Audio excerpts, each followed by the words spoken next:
Broadcasting on 100.1 FM, and we welcome back to the program for 2020 Leeann Watson from the Canterbury Employers Chamber of Commerce. Good morning to you. Good morning, Chris, and Happy New Year. Happy New Year to you too. I was speaking to John Hutchinson earlier in the week, a great businessman here in Christchurch, and I was pleasantly surprised. He was very upbeat about 2020, the forecast. He said in the car business anything can change, but so far so good. What are your thoughts for 2020 when it comes to the economy in Christchurch? Yeah, look, I think we are going to see some really exciting developments in Christchurch this year.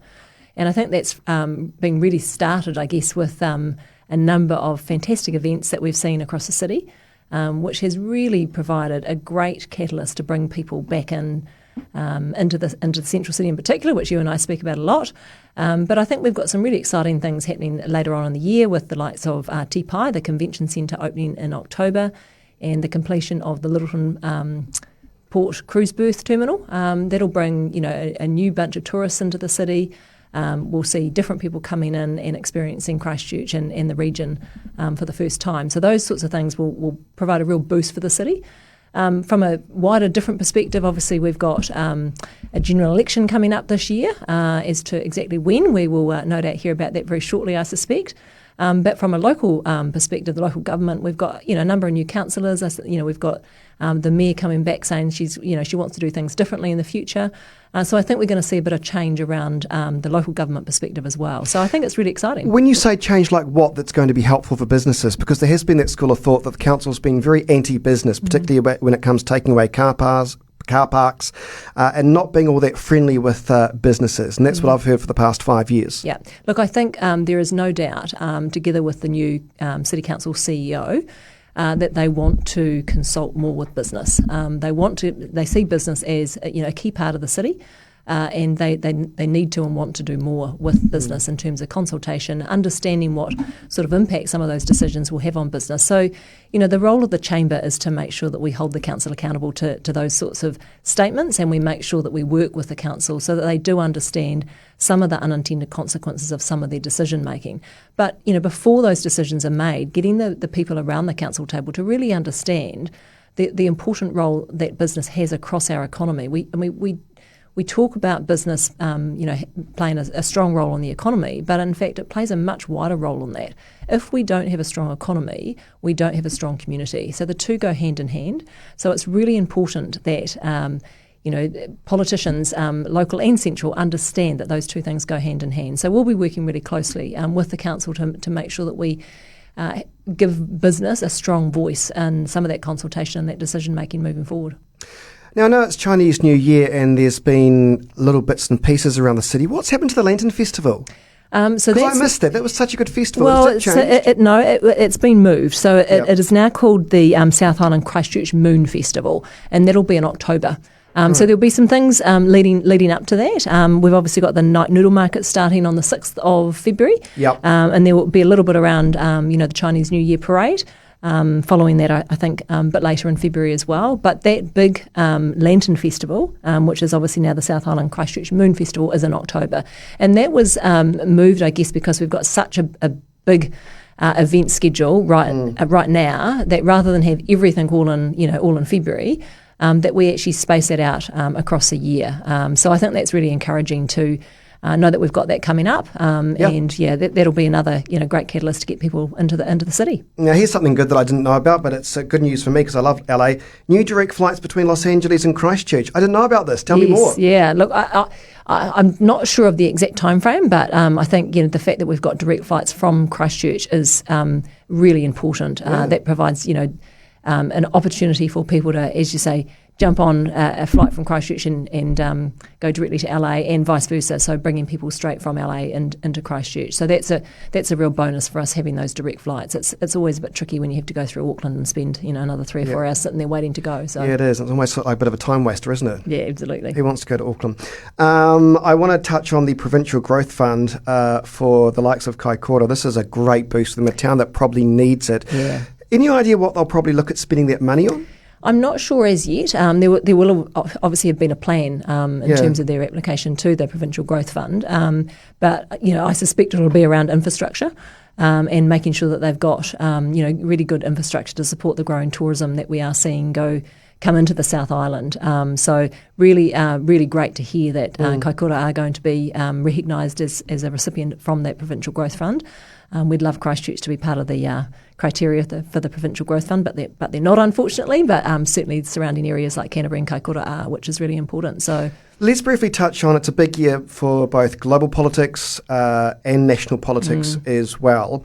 Does that make the business community of Christchurch nervous because they're unsettled as to not sure what they should be looking up for their forecasts, for their retail because of different governments? Yeah. Or is that a self-fulfilling prophecy? No, I think it does create a little bit of uncertainty, and I think that's why it's really important that the government come out early and give an indication of some of the things that they are planning on delivering this year. And I think we will see that. We will hear. In fact, I'm going to a function on Thursday with the Prime Minister, so I suspect she'll make some announcements, hopefully, around some of their forward plans. What's the wish list, do you think? Well, there's a number of things. There's probably a difference between a wish list and what we might actually hear about. There's a lot of work and a lot of investment needed in our transport and our infrastructure. There will be some, no doubt there'll be some announcements around that. I think we'll also see some more announcements around social and welfare investments.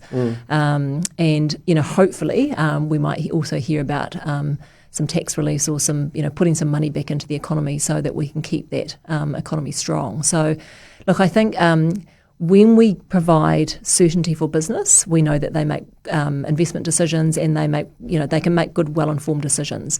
It does, an election year does create a little bit of uncertainty, but the more information we can hear from the current government, I think the better.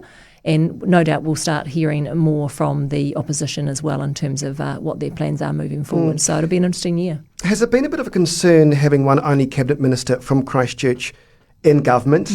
Has that been frustrating for the fact that there has been a perception that Christchurch has just slightly been forgotten about because a lot's been happening in Auckland, a lot's been happening in Wellington. We seem to be, sadly, the poster boy for disasters. Yes. But is there something else that we can look forward to as well, do you think? Yeah. Look, it is a challenge, and I think, Minister Woods does a great job representing Christchurch and Canterbury in the South Island. I completely agree. And Ruth Dyson. Yeah, absolutely. And amazing MPs. Yes, they do. They really punch well above their weight considering, as you say, we've got one. However, I think it's up to the wider community and all of the key stakeholders in the city to make sure the relevance of Christchurch is put well and truly back on, not only the national stage but the world stage. And that's around repositioning Christchurch as a city of opportunity. And, we can love or hate the taglines, but actually this is a really exciting city to be part of in the future.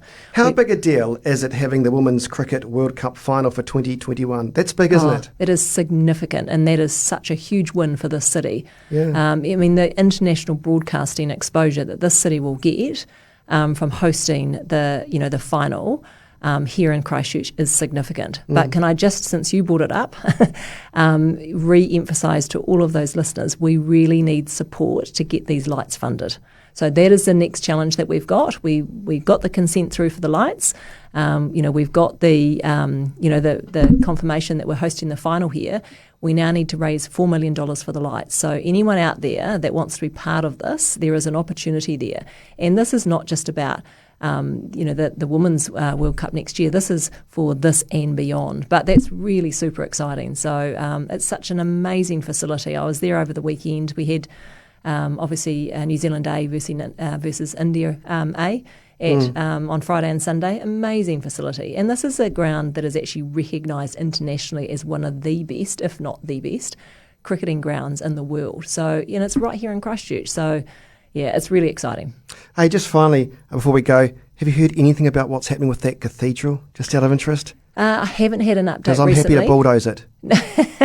Look, I understand that there is good progress being made, and a lot of the progress that is being made, it's not easy to see because it is, the significant amount of work that they've got to do to work out what the next stages are of that reinstatement. So, I'll get an update for you, and perhaps we can have another chat about that. Well, Nellie and I otherwise will be forced to go down to Highquip on Blenheim Road and get out the bulldozers.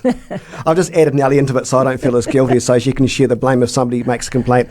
Leeann Watson from the Canterbury Employers Chamber of Commerce, always nice to see you, and thanks for your time this morning. You're very welcome, Chris. And Happy New Year, happy 2020. I know, same to you.